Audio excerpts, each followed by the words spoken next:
So friends, ಇದು ಬಂದ್ಬಿಟ್ಟು 64 mega pixel ನ ಒಂದು ಓಪೋದ ಕ್ಯಾಮೆರಾ. ಹೌದು ಸ್ನೇಹಿತರೆ, ಇದು 64 ಮೆಗಾ ಪಿಕ್ಸೆಲ್ ನ ಒಂದು ಓಪೋ ಮೊಬೈಲ್ ನ ಕ್ಯಾಮೆರಾ. ಈ ಒಂದು ಮೊಬೈಲ್ ನ ಕ್ಯಾಮೆರಾವನ್ನ ಇವತ್ತು ನಾವು ಪೂರ್ತಿಯಾಗಿ ಬಿಚ್ಚಿ ನೋಡೋಣ. ಈ ಒಂದು ಮೊಬೈಲ್ ನ ಕ್ಯಾಮೆರಾದಲ್ಲಿ ಎಷ್ಟು ಲೆನ್ಸ್ ಗಳಿದೆ, 64 ಮೆಗಾ ಪಿಕ್ಸೆಲ್ ಅಂತ ಇದಕ್ಕೆ ಏನಕ್ಕೆ ಕರೀತಾರೆ, ಈ ಒಂದು ಲೆನ್ಸ್ ನಲ್ಲಿ ಏನೇನು ವ್ಯತ್ಯಾಸವನ್ನು ನೋಡಬಹುದಾಗಿದೆ, ಈ ಒಂದು ಮೊಬೈಲ್ ನಲ್ಲಿ ಇರುವಂತಹ ಲೆನ್ಸ್ ಗಳು ಎಷ್ಟು ವಿಧವಾಗಿದೆ, ಇದನ್ನೆಲ್ಲ ಇವತ್ತಿನ ಒಂದು ವಿಡಿಯೋದಲ್ಲಿ ಕಂಪ್ಲೀಟ್ ಆಗಿ ತಿಳ್ಕೊಳ್ಳೋಣ. ಹಾಗೆ ಈ ಒಂದು ಕ್ಯಾಮೆರಾದಲ್ಲಿ ಇರುವಂತಹ ಕನೆಕ್ಷನ್ ನ ಬಗ್ಗೆ ಕೂಡ ತಿಳ್ಕೊಳ್ಳೋಣ. ನೋಡಬಹುದು ನೀವೆಲ್ಲ, ಇದು ಬಂದ್ಬಿಟ್ಟು 64 ಮೆಗಾ ಪಿಕ್ಸೆಲ್ ಒಂದು ಸೋನಿ ಸೆನ್ಸಾರ್ ಇರುವಂತಹ ಒಂದು ಕ್ಯಾಮೆರಾ, ಓಪೋ ಕಂಪ್ನಿಯವರ ಒಂದು ಮೊಬೈಲ್ದು. ಈ ಒಂದು ಕ್ಯಾಮೆರಾವನ್ನ ಇವತ್ತು ಪೂರ್ತಿಯಾಗಿ ಬಿಚ್ಚಿ ನೋಡೋಣ. ಬನ್ನಿ ಹಾಗಾದ್ರೆ ವಿಡಿಯೋನ ಸ್ಟಾರ್ಟ್ ಮಾಡೋಣ. ಅದಕ್ಕೆ ಮುಂದೆ ನೀವೇನಾದ್ರೂ ಇನ್ನೂ ನಮ್ಮ ಚಾನಲ್ಗೆ ಸಬ್ಸ್ಕ್ರೈಬ್ ಮಾಡಿಲ್ಲ ಅಂದ್ರೆ ಕೆಳಗಡೆ ಕಾಣ್ತಾ ಇರೋ ರೆಡ್ ಕಲರ್ ಬಟನ್ ಸಬ್ಸ್ಕ್ರೈಬ್ ಮಾಡಿ ಪಕ್ಕದಲ್ಲಿ ಕಾಣೋ ಬೆಲ್ ಐಕಾನ್ ನೋಟಿಫಿಕೇಶನ್ ಆನ್ ಮಾಡ್ಕೊಳ್ಳಿ ಫ್ರೆಂಡ್ಸ್. ನಮ್ಮ ವಿಡಿಯೋ ಇಷ್ಟ ಆದರೆ ಲೈಕ್ ಮಾಡಿ, ಶೇರ್ ಮಾಡಿ, ವಿಡಿಯೋನ ಕೊಡೋರು ನೋಡಿ. ಬನ್ನಿ ಹಾಗಾದ್ರೆ ವಿಡಿಯೋನ ಸ್ಟಾರ್ಟ್ ಮಾಡೋಣ. ನೋಡ್ಬೋದು ಸ್ನೇಹಿತರೆ, ಇಲ್ಲಿ ನಮ್ಮ ಒಂದು 64 ಮೆಗಾ ಪಿಕ್ಸೆಲ್ನ ಒಂದು ಓಪೋದವರ ಕ್ಯಾಮ್ರಾ ಇದೆ. ಈ ಒಂದು ಕ್ಯಾಮ್ರಾವನ್ನು ಬಿಚ್ಚೋದಕ್ಕೆ ತುಂಬಾನೇ ಕಷ್ಟ ಇದೆ ಸ್ನೇಹಿತರೆ, ಯಾಕಂದ್ರೆ ಈ ಒಂದು ಕ್ಯಾಮ್ರಾ ಕಂಪ್ಲೀಟ್ ಆಗಿ ಪ್ಯಾಕೇಜ್ ಆಗಿದೆ. ಬನ್ನಿ ಹಾಗಾದ್ರೆ ನೋಡೋಣ, ಈ ಒಂದು ಕ್ಯಾಮ್ರಾವನ್ನ ಬಿಚ್ಚಿ ನೋಡೋಣ ನಾವು ಯಾವ ತರ ಈ ಒಂದು ಕ್ಯಾಮ್ರಾ ಪ್ಯಾಕೇಜ್ ಆಗಿದೆ, ಮತ್ತೆ ಈ ಒಂದು ಕ್ಯಾಮ್ರಾದ ಒಳಗಡೆ ಏನಿದೆ ಅಂತ ಕಂಪ್ಲೀಟ್ ಆಗಿ ಇವತ್ತಿನ ಒಂದು ವಿಡಿಯೋದಲ್ಲಿ ಬಿಚ್ಚಿ ತೋರಿಸ್ತಾ ಇದ್ದೀನಿ. ಬನ್ನಿ ಹಾಗಾದ್ರೆ ನೋಡೋಣ. ನೋಡ್ಬೋದು, ಇಲ್ಲಿ 4 ಕಡೆ ಕವರ್ ಅನ್ನ ಮಾಡಿದ್ದಾರೆ. ಈ ಒಂದು ಕ್ಯಾಮ್ರಾದಲ್ಲಿ ನಿಮಗೆ ಕಾಣ್ತಾ ಇರ್ಬೋದು, ಫೋಕಸ್ ಪ್ರಾಬ್ಲಮ್ ಆಗ್ತದೆ. ಇವಾಗ ನೋಡ್ತಾ ಇರ್ಬೋದು, ಇಲ್ಲಿ 4 ಕಡೆ ಈ ಒಂದು ಕ್ಯಾಮ್ರಾದ ಮೆಟಾಲಿಕ್ ಕವರ್ ಅನ್ನ ಮಾಡಿದ್ದಾರೆ. ಈ ಒಂದು ಮೆಟಾಲಿಕ್ ಕವರ್ ಅನ್ನ ಬಿಚ್ಚಬೇಕಾಗಿದೆ. ಇವಾಗ ನೋಡ್ಬೋದು, ಇಲ್ಲಿ ನಾನು ಒಂದ್ ಕಡೆ ಬಿಚ್ಚಿದ್ದೀನಿ ಈಗಾಗಲೇ.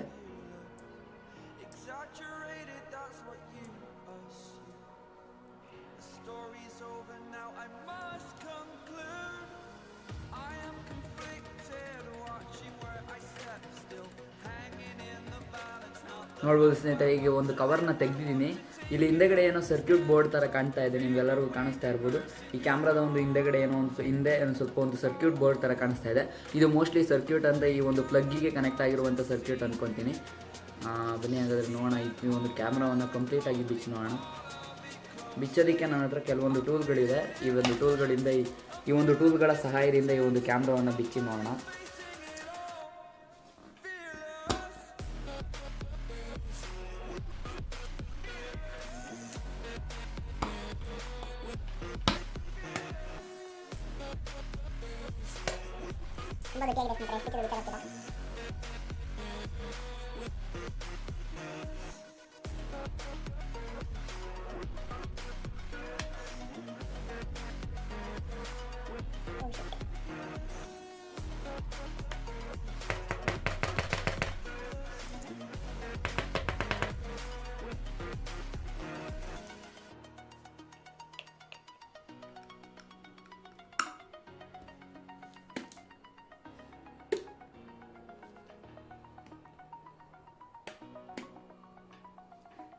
ಕ್ಯಾಮ್ರಾನ ಬಿಚ್ಚಿದ ತಕ್ಷಣ, ಅಲ್ಲಲ್ಲಿ ಹಾಕಿ ಬಿಚ್ಚಿದ ತಕ್ಷಣ ಇದರ ಒಂದು ಸೆನ್ಸಾರ್ ಹೊಡೆದೋಗಿದೆ ಸ್ನೇಹಿತರೆ. ನೋಡ್ಬೋದು, ಇಲ್ಲಿ ಹಿಂದೆ ನಿಮಗೆ ಕಾಣ್ತಾ ಇರ್ಬೋದು, ಇಲ್ಲಿ ಸೆನ್ಸಾರ್ ಇದೆಯಲ್ಲ, ಈ ಒಂದು ಸೆನ್ಸಾರ್ ಬಂದ್ಬಿಟ್ಟು ಸೋನಿಯ ಒಂದು ಸೆನ್ಸಾರ್. ಈ ಒಂದು ಸೆನ್ಸಾರ್ ಬಂದು ಇಲ್ಲಿ ಹೊಡೆದೋಗಿದೆ. ನೋಡ್ಬೋದು, ಇಲ್ಲಿ ಸಣ್ಣ ಸಣ್ಣ ಚೂರಾಗಿ ಬಿದ್ದಿದೆ. ನಿಮಗೆ ಕಾಣ್ತಾ ಇದೆಯೋ ಕಾಣ್ತಾ ಇಲ್ಲೋ ಗೊತ್ತಾಗ್ತಿಲ್ಲ.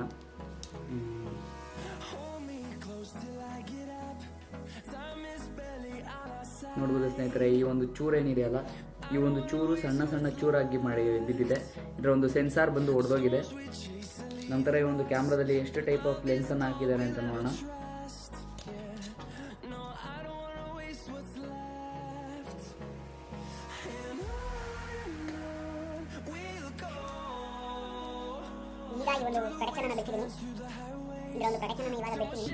ನೋಡ್ಬೋದು, ಇಲ್ಲಿ ಕ್ಯಾಮ್ರಾದ ಸುತ್ತ ನಮಗೆ ಬಂದ್ಬಿಟ್ಟು ಕಾಪರ್ ಲೇಯರ್ ಇದೆ ಸ್ನೇಹಿತರೆ. ನೋಡ್ಬೋದು, ನಿಮ್ಗೆ ಇಲ್ಲಿ ಕಾಣಿಸ್ತಾ ಇದೆ ಅನ್ಕೊಂತೀನಿ. ಈ ಒಂದು ಕ್ಯಾಮ್ರಾದ ಸುತ್ತ ಬಂದ್ಬಿಟ್ಟು ಇಲ್ಲಿ ನಮಗೆ ಕಾಪರ್ ಲೇಯರನ್ನು ನೋಡ್ಬೋದಾಗಿದೆ. ನೋಡ್ಬೋದು ಸ್ನೇಹಿತರೆ, ನೋಡಿ, ಇಲ್ಲಿ ಕಾಪರ್ ಲೇಯರನ್ನು ಕ್ಯಾಮ್ರಾದ ಸುತ್ತ ನಾವು ನೋಡ್ಬೋದಾಗಿದೆ. ಇದರ ಒಂದು ಕಾಪರ್ ಲೇಯರನ್ನು ಕ್ಯಾಮ್ರಾದ ಸುತ್ತ ಹಾಕಿದ್ದಾರೆ. ಇದು ಒಂದೊಂದು ಎಳೆಯನ್ನು ನಾವು ಕಂಪ್ಲೀಟಾಗಿ ಬಿಡಿಸ್ಬೋದಾಗಿದೆ.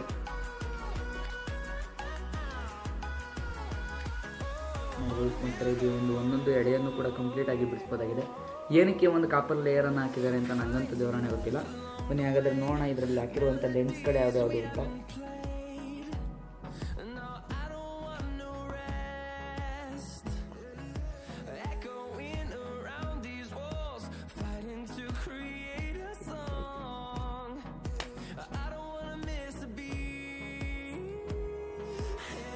ಕಂಪ್ಲೀಟ್ ಆಗಿ ಒಂದು ಲೇಯರ್ ಬಿಡಿಸ್ಬೋದಾಗಿದೆ ನೋಡೋದಕ್ಕೆ.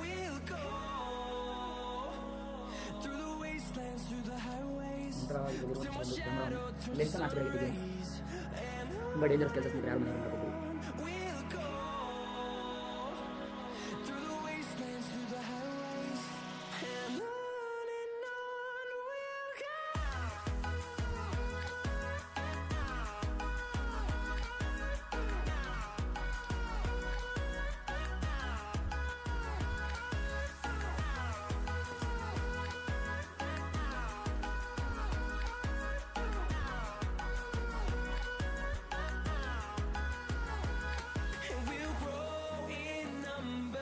ಸ್ನೇಹಿತರೆ, ಒಂದು ಕಾಪರ್ ಲೇಯರನ್ನು ಕೂಡ ಬೇರೆ ಮಾಡಿದ್ದೀನಿ. ಈ ಒಂದು ಕಾಪರ್ ಲೇಯರ್ ಇದ್ದಂಥ ಒಂದು ಪಾರ್ಟನ್ನು ಕೂಡ ನಾನು ಈ ಒಂದು ಕ್ಯಾಮ್ರಾದಿಂದ ಸಪ್ರೇಟ್ ಮಾಡಿದ್ದೀನಿ. ಈ ಒಂದು ಲೆನ್ಸನ್ನು ನನ್ನ ಒಂದು ಕ್ಯಾಮ್ರಾಗೆ ಇಟ್ಬಿಟ್ಟು ಟ್ರೈ ಮಾಡೋಣ.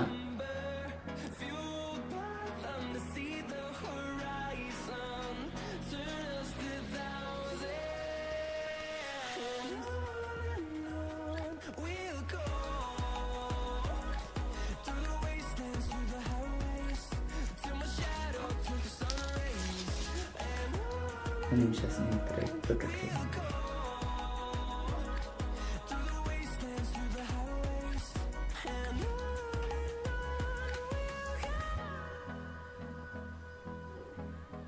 ಫೋಕಲ್ ಲೆಂತ್ ತುಂಬ ಜಾಸ್ತಿ ಅಂದರೆ ತುಂಬ ವೇರಿ ಇದೆ ಸ್ನೇಹಿತರೆ ನನ್ನ ಒಂದು ಕ್ಯಾಮ್ರಾಗೂ ಇದರ ಒಂದು ಲೆನ್ಸಿಗೂ. ಅದರಿಂದ ಎಲ್ಲೂ ಫೋಕಸ್ ಆಗ್ತಾ ಇಲ್ಲ. ನೋಡ್ಬೋದು ಇಲ್ಲಿ ನಿಮಗೆ ಈ ಒಂದು ಕ್ಯಾಮ್ರಾ ಮತ್ತು ಲೇಯರನ್ನು ಬೇರೆ ಮಾಡಿದಾಗ, ಕ್ಯಾಮ್ರಾದಲ್ಲಿರುವಂಥ ಕಾಪರ್ ಲೇಯರನ್ನು ಬೇರೆ ಮಾಡಿದಾಗ ನಮಗೆ ಈ ಥರದ ಒಂದು ಲೆನ್ಸ್ ಸಿಕ್ಕಿದೆ.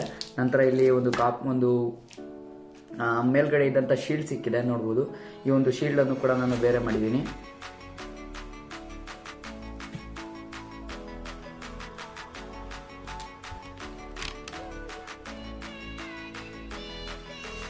ಒಂದು ಶೀಲ್ಡ್ ಸಿಕ್ಕಿದೆ ನೋಡ್ಬೋದು. ಆ ಒಂದು ಶೀಲ್ಡನ್ನು ಕೂಡ ನಾನು ಬೇರೆ ಮಾಡಿದ್ದೀನಿ. ಹಾಗೆ ನಮಗೆ ಒಂದು ಸೆನ್ಸಾರ್ ಸಿಕ್ಕಿದೆ. ಇಲ್ಲಿ ಸೆನ್ಸಾರ್ ಬಂದು ನೋಡ್ಬೋದು, ಇಲ್ಲಿ ಸೆನ್ಸಾರ್ ಈ ಥರ ಇದೆ. ಈ ಒಂದು ಸೆನ್ಸಾರನ್ನು ಪೂರ್ತಿಯಾಗಿ ತೆಗೆದುಬಿಟ್ಟು ನೋಡೋಣ, ಡಿಸ್ಮೆಂಟಲ್ ಮಾಡಿ ನೋಡೋಣ. ದಯವಿಟ್ಟು ಯಾರು ಕೂಡ ಮನೇಲಿ ಈ ಥರ ಒಂದು ಪ್ರಯೋಗಗಳನ್ನು ಟ್ರೈ ಮಾಡೋದಕ್ಕೆ ಹೋಗ್ಬೇಡಿ. ಯಾಕಪ್ಪ ಅಂದರೆ ಈ ಥರದ ಒಂದು ಪ್ರಯೋಗಗಳು ತುಂಬ ಡೇಂಜರ್ ಆಗಿರುತ್ತೆ. ಅದರಿಂದ ಯಾರು ಮನೇಲಿ ಟ್ರೈ ಮಾಡೋಕ್ಕೆ ಹೋಗ್ಬೇಡಿ.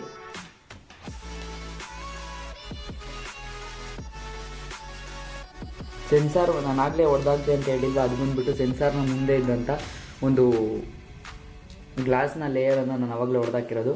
ಇದು ಸೆನ್ಸಾರನ್ನು ಹಿಂಗೆ ಬಿಟ್ಟಿದ್ದೀನಿ. ನೋಡ್ಬೋದು, ಇದು ಸೆನ್ಸಾರ್ ಕಾಣ್ತಾ ಇದೆಯಲ್ಲ, ಇದು ಸೋನಿ ಅವರ ಒಂದು ಸೆನ್ಸಾರ್. ಈ ಒಂದು ಸೆನ್ಸಾರ್ ಇಲ್ಲಿ ಕಾಣ್ತಾ ಇರೋದು ಸೋನಿ ಅವರ ಒಂದು ಸೆನ್ಸಾರ್. ಈ ಒಂದು ಕ್ಯಾಮ್ರಾವನ್ನು ಬಿಚ್ಚಿದಾಗ ನಮಗೆ 1 2 3 4 ಅಂತ 5 ಪಾರ್ಟಾಗಿ ವಿಂಗಡಣೆ ಆಗಿದೆ ಸ್ನೇಹಿತರೆ. ಒಂದು ಮೊದಲನೇದು ಬಂದ್ಬಿಟ್ಟು ಒಂದು ಲೆನ್ಸು, ಮೇಲ್ಗಡೆ ಇರುವಂಥ ಲೆನ್ಸ್ ಪಾರ್ಟು. ಈ ಒಂದು ಇದರಲ್ಲಿ ಒಂದೇ ಒಂದು ಲೆನ್ಸನ್ನು ಹಾಕಿದ್ದಾರೆ, ಹಿಂದೆಗಡೆ ವೈಡ್ ಆ್ಯಂಗಲ್ ಲೆನ್ಸನ್ನು ಹಾಕಿದ್ದಾರೆ, ಮುಂದೆ ಒಂದು ಪ್ರೈಮರಿ ಲೆನ್ಸನ್ನು ಹಾಕಿದ್ದಾರೆ. ನಂತರ ಬಂದ್ಬಿಟ್ಟು ಒಂದು ಕಾಪರ್ ಲೇಯರು ಕೂಡ ಇದರಿಂದ ಒಂದು ಬೇರ್ಪಟ್ಟಿದೆ. ನಂತರ ಬಂದು ಒಂದು ಕ್ಯಾಮ್ರಾದ ಒಂದು ಪ್ರೊಟೆಕ್ಷನ್ಗೋಸ್ಕರ ಹಾಕಿದ್ದಂಥ ಒಂದು ಪ್ಲಾಸ್ಟಿಕ್ ಲೇಯರ್, ನಂತರ ಕ್ಯಾಮ್ರಾದ ಪ್ರೊಟೆಕ್ಷನ್ಗೋಸ್ಕರ ಹಾಕಿದ್ದಂಥ ಒಂದು ಮೆಟಲ್ ಲೇಯರ್, ನಂತರ ಒಂದು ಸೆನ್ಸಾರ್ ನಂತರ ಒಂದು ಸೆನ್ಸಾರನ್ನು ಒಂದು ಕನೆಕ್ಟ್ ಮಾಡುವಂಥ ಒಂದು ಕನೆಕ್ಟರ್. ಇದಿಷ್ಟು ಒಂದು ಕ್ಯಾಮ್ರಾವನ್ನು ಬಿಚ್ಚಿ ನೋಡಿದಾಗ ನಮಗೆ ಇದಿಷ್ಟು ಕಾಣಿಸ್ತಾ ಇದೆ. ಇದಿಷ್ಟು ಇವತ್ತಿನ ಒಂದು ವಿಡಿಯೋದಲ್ಲಿ ನೋಡ್ಬೋದು. ನಿಮಗೆ ಕ್ಯಾಮ್ರಾವನ್ನು ಬಿಚ್ಚಿ ನೋಡಿದ್ರೆ ಏನೇನು ಕಾಣಿಸುತ್ತೆ ಅಂತ ಇವತ್ತಿನ ಒಂದು ವಿಡಿಯೋದಲ್ಲಿ ತಿಳಿಸಿದ್ದೀನಿ ಅಂದ್ಕೊಂಡಿದ್ದೀನಿ. ನಿಮಗೆ ಬೇರೆ ಯಾರು ಈ ಒಂದು ವಿಡಿಯೋವನ್ನು ಮಾಡಿಲ್ಲ ಇನ್ನೋವರೆಗೂ ಅಂದ್ಕೊಂಡಿದ್ದೀನಿ. ಈ ಒಂದು ವಿಡಿಯೋನ ಇನ್ನೋವರೆಗೂ ನೋಡಿದ್ದಕ್ಕಾಗಿ ಧನ್ಯವಾದಗಳು. ಶುಭ ದಿನ.